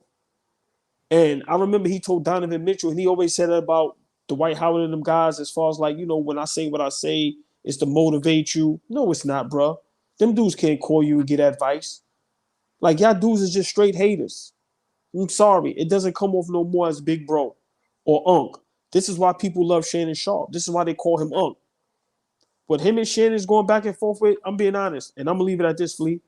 I've never seen a world where people with over $100 million having problems and beefing. I don't see that nowhere else but in our culture, bro. I'm just leave it at that. Me with $100 million, I'm not beefing with nobody about anything. What Shaq is doing first with the long thing and then that might be the worst song of all time. That might be worse than Ice Ice Baby. Ice Ice Baby was dope. Hold on. Stop it, man. Don't do that. We know it made a lot of money. Shaq might have the worst rap song of all time. Fleet, I'm throwing that in the air. That might be worst rap song of all time, bro. Listen, man. I don't get how like everybody from that generation is Unc and OG. And like I call you OG for a reason, right? I It's do that all for, love, appreciate it. right? No. I say that for a reason, right? And it's not to age you, right? It's not to age you. It's to conversations that we've had, right? You know, interactions that we've had over the last couple of years puts me in a space where I look at you in a big brother kind of look, both of you guys, right? And if you guys were to ever behave in a certain way, I would be disappointed because I know y'all don't subscribe to today's bullshit, right? Y'all are still authentic. Y'all are who y'all are. If we have issue, I am not going to find out on the internet. I'm going to find out on a phone call like, yo, Flea, I didn't really like what you had said, bro. And we're going to have a conversation. I'm not going to find out on the internet. I would liken that to these two guys the same. Like, it's like the older generation has subscribed to what they do today, and it's making them, I know I use this word a lot, it's making them look goofy. It's making the older dudes look goofy. Okay, Shannon, you got a show. So there's a level of entertainment. It's always this, people always like mask this hate with, I gotta report on it. I gotta talk about it. Shut the hell up. You don't have to talk about it. Right. Shut the hell up. Let's stop this fake, you know, I gotta do this. I'm required. I'm obligated to report on this. Shut the hell up. No, you don't. Report on what you know. Please stop talking about what you don't. So with this whole thing, in my opinion, Shannon is right. The premise of what he said. All he did was double down on things that you've already said. I did not take practice serious. I did not take my conditioning serious. A big reason why you and Kobe Bryant had such a contentious relationship. Forget all the off the court garbage. The reason Bean had an issue with you is because you played your way in shape instead of showing up in shape. That was a problem for him. So, and now it's coming off as, that was classless. I didn't like you saying that to Joker. That's his moment to celebrate. Him being a big man. The last 3 MVPs have been traditional big men. Why can't you celebrate that? Why are you talking about, that's not the time to talk about SGA. SGA lost, unfortunately. He didn't win the award. So you talk about that amongst Kenny, Shaq, and Ernie. Right. You don't use that moment that Joker comes on to say the things that you said. It's corny. It's corny. It's not keeping it real. Like, that's the other thing that we getting confused nowadays. I was just keeping it real. No, you was keeping it goofy. Shut the hell up. Like, you don't got to say certain things because you felt like it was, I get another stamp of being real. Nah, that's weird. Great point. Weird. So that is a great point, because the word real has been lost. Like it was never meant to be honest or unfiltered. It was a real dude. Was going back to what you said, consider OG or look somebody as a big brother. You just because you a big brother don't mean you older. You know, that comes with, you earn that stripe. And I really feel like Shaq did earn his A1, the G14 classification, whatever he's talking about. I hate when he says it, because he just misuses it to me. but I think he's been an A-lister for a while. Shout out to Fish. I spoke to him earlier. We were talking about this randomly. It was hilarious. I don't really care. Like, I think it's fair game because it's just celebrity fodder.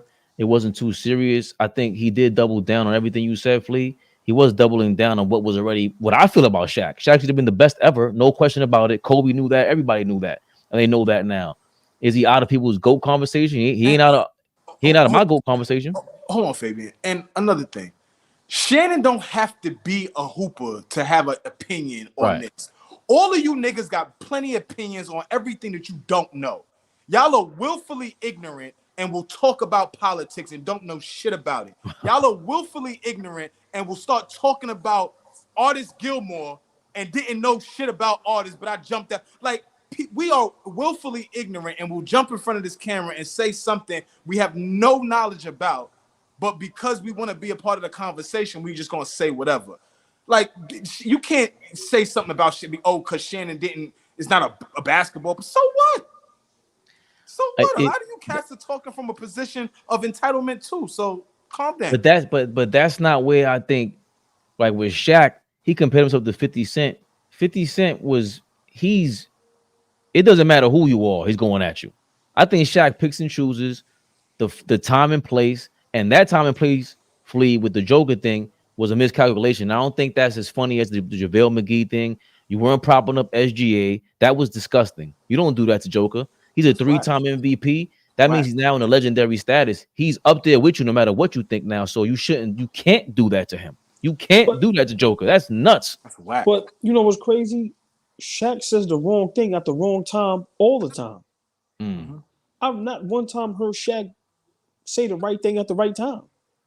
Like it like I said, it just, and it just goes to show you, no matter how much money you have, with certain situations, it just rubs you the wrong way. You're jealous, man. Like I said, because I keep telling y'all, when people bring up great big men, of course, a lot of us, I have Shaq in my top 5 as the greatest big man, but a lot of people have Kareem, a lot of people have Wilt, a lot of people have Bill Russell. Some people pick Akeem Olajuwon, and then now we have and then now we have another big man that I'm telling y'all right now, and I've been saying it, because we can't say who has the most rings make you the GOAT, or you could be in the GOAT conversation, because LeBron don't have more than Mike, and people say, you get what I'm saying? So for me, once again, if Joker got two finals MVPs, 3-4 regular season MVPs, averaging a triple-double, probably one of the greatest skill sets we've seen as far as a big man, maybe rivaling Akeem Olajuwon, which he can't touch him defensively.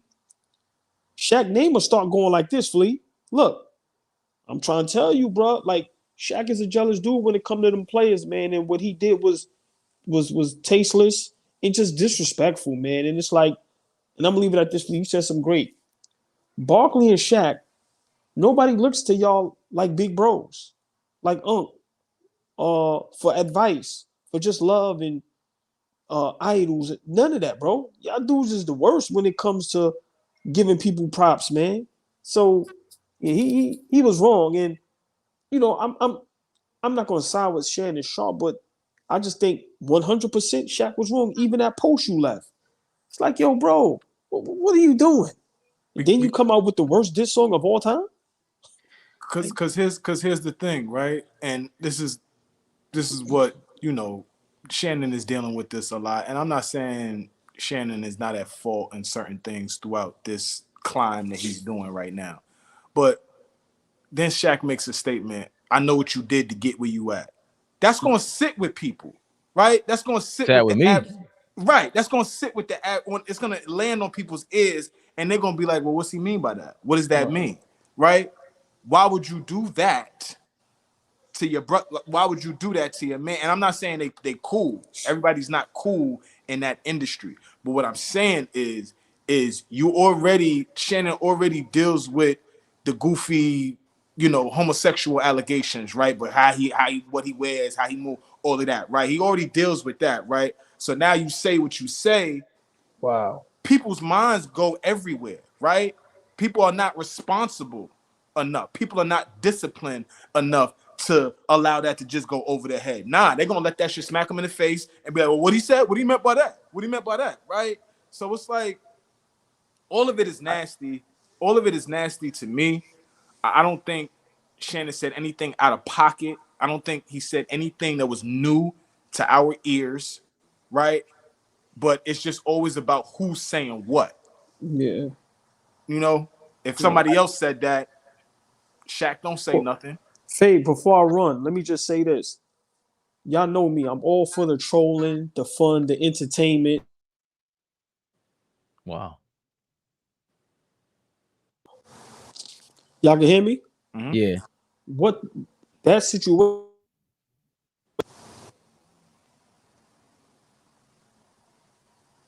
I can hear me? Mm-hmm. Yep. I'm sorry, I'm gonna go. That situation is not fun and entertaining. So for me, once again, if it's not fun, if it's not entertaining, if it's not comical, I think Shaq going a little too far. And I'm not even looking forward to see what happens. I'm not even feeding into that no more. But fellas, good. Before 20 seconds, this is what Peter Vesey said a couple, I think at 3:02 today. The last thing Kobe ever said to me at a post-game LA dinner about Shaq is that Wade and Pierce, another superstar whose name I can't recall, always thought I was the problem until he became their teammate. They soon found out who was the problem, and that's verbatim. So Peter Vesey is like Dwayne Wade like, won a championship with Shaquille O'Neal. right. And so did Kobe and Paul Kobe Pierce won 3. Right, no, but his that point, what Peter Vesey is saying is that people thought Kobe was the issue, and then when Wade became teammates with him, Paul Pierce became teammates with him, and was somebody else that became teammates with him. They saw. I think it's just that he is goofy. Yo, I was totally ready to just annihilate Shannon Sharpe, but what you guys convinced me to at least go. You know what? This wasn't worth it on either side. I think both of them have to watch what they say because I don't know what Shannon Sharpe is giving up. I don't see enough football talk from Shannon Sharpe. That's the most excellent version of Shannon Sharpe. When he was on with Skip Bayless and he was on with Deion Sanders on the NFL Network, that was the best version of Shannon Sharpe, and partially because he's talking about football. All this stuff, I'm not saying shut up and dribble. I'm saying you are stretching yourself thin and you get in a bag everywhere, but all money ain't worth it. All money ain't good money to me because look what it created. Like Shaq and you and the going back and forth. Like like what is Shannon Sharpe really doing? You are Wendy Williams for when they call you Wendy Williams, that was real. And I was gonna say Shaq has been an A-lister for 30 plus years already, longer than Shannon Sharpe. So I thought for me, from my vantage point is like, well, he's been here for longer. Shannon just started being a A1 celebrity, a A-list celebrity, and I don't think he's comfortable with that. And you can see with the way he responds to a lot of these things. I think he's learned recently because the way he reacted to all this the Shaq stuff now, he's just like letting it roll off his shoulders. Like, hey, you still insecure, bro. That won't take away nothing from that. Like I gave everything I had with what I had, and the way he broke it down, he wasn't emotional finally, and maybe he was going through that. Hey, Sharpe is a bochinchera now. Exactly. I mean, he's a gossip queen. But, if he's going to stick by this, I like the fact that now talking to you guys, that he's able to vocalize whatever he said and then stick by it and go, you know what? We can have a conversation, Shaq. Come to my show. I don't have to kiss your ass either. Like, now I'm really the guy at the top. And now that you guys have totally swung me on this, Flea, Shaq, post-career, media career, you ain't no Shannon Sharpe, and you kind of need this to feed into your algorithm. No. It is no secret that the first 6 months to a year, they were going to get rid of Shaq on inside the NBA. They were going to get rid of him off that panel. They gave him a shot. And this is not working out. They were going to get rid of him. That's chronicled. They told us that, right? I still personally think they would be fine without him. That's me. I personally think that show would be perfectly fine without Shaq. But I mean, it is what it is. You're not wrong. Right. It is what it is. I'm not asking that he be off the show. I'm not asking that because he doesn't make it worse anymore. But like, if they decide, if miraculously he wasn't on that show anymore, I'm not losing sleep. I'm still gonna watch it. I think it's still gonna be highly entertaining. You know, so there's a level. Listen, ain't gonna get into everybody's business because I'm gonna move. We could wrap this up, but I will say this: Shaq dealing with a lot of other things too, right? There's a lot of other things going on. Well, you could talk about it. Come on, that's real. Like when his wife came out and she's Like, out, Shawnee saying I wasn't really in love with him, and we could talk about that. I don't know if that really is what hit him and was struck a chord, but again, that passive aggressive style from him, like it feels like when you shoot at him, he's way too sensitive, but when he shoots at you, it's all giggles. Listen, you know what I mean? Like if that was going on in the locker room and we heard about it, you don't think somebody's telling him that on the court, and he might be like, that's a part of who Flea. Remember when me and you spoke earlier, I was on the other side of this argument, bro. I was getting ready to argue with you guys. Like Shannon Sharpe's out of it. Nah, Shaq, passive aggressive. This is soft, bro. This was soft by you. That was a weak ass dish. You should have somebody ghostwriter. That was terrible. That was horrible. As all balls. That was bad work. Like I told you, the Fiends gave it back to the dealers. That was bad work. Bad. They really wanted you. And another great point, Flea. No, harp on that. You really almost ruined inside the NBA. The 1-2, no back. It's supposed to be 1-2 than me. Like, nah, you were Charles Barkley calling Mr. Sensitive. Again, he's the one that has to diffuse it because he's a media darling. He knows how to rock that. Similar to Shannon. Shannon's trying to earn his stripes there. And you trying to get some of that. Remember, you taking Barkley's clout on TNT, and they trying to get Shannon's clout. Come on, man. We got to keep it real with you, Shaq. That was soft, bro. That was some sucker shit, man. Yeah, he's dealing with some stuff with his wife and the media, and then he was just pictured with a 21-year-old. Shaq is 52. Like, you know what I mean? It's a lot. Yeah. That's old. That's old. That's not even recent. That's like somebody I appreciate the correction, please, and I will stand corrected. Yo, Knicks 100, you changing the world. Sup, my niggas? You see, you got in the chat. Get ready for the shirts. Get ready for the hats. Yeah. Salvatore. Sup, my niggas? Tristan Castillo. Another super chat. Salute Fabian. Salute AllBall. Happy belated to Flea. Nova 3 will rip their hearts out. Will rip their hearts out like Swayze at the Roadhouse. Wow. Yeah. Indy, you ain't a killer. Pack them up. Pack them up, Christian. Christian. I appreciate you. Appreciate everybody in the chat. We can't get to everything. Game's about to start within 2 hours. I was going to get to something else, but we'll start that some other time, man, because we got to get the other channels going. We got to spread our wings a little bit over here, man. Yes, sir. We do this. We don't play any games. We're real life friends, real life brotherhood we formed, and we're forming a bond out here, the AllBall family. Get ready, man. Get ready. Oh, Salvatore said, hope you enjoyed your birthday, Flea. Appreciate you, Salvatore. Appreciate everybody in the chat to show love for my birthday the other day and continues to show love to AllBall TV, Knicks Rehab. I'm on here with the Dot Connector, super producer, the hardest working man in the game right now. Big shout out to Fabian PerspecTV, man. I love doing this with you, brother. I appreciate you for having me, man. Yo, man, appreciate you. Appreciate y'all in here, man. You know what time it is. Big Knicks. I'll let y'all later, man. Bro, that was not smooth whatsoever. What happened to my video clips? How the fuck dare you stream, y'all? AllBall TV. They scared, but I'm not. They don't like comentario. Y suscribe.